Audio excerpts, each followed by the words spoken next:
how you can do the photo swipe trend on TikTok.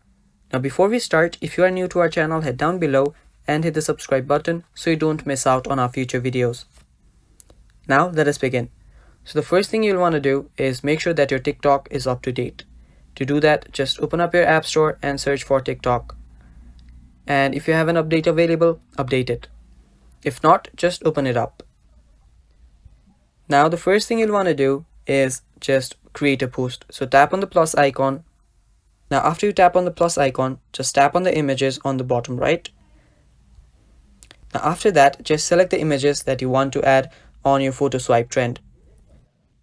Now the order you select the photos is the order that the photo swipe trend will come up with. So after you select the photos in the order you want, you can just change it by long pressing on this too, like this.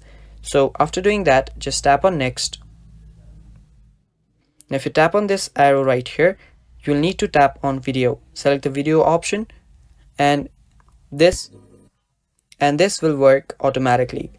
And after doing this, just tap on next and post the video. So this is how you do the photo swipe trend on TikTok, guys. I hope you found this video helpful.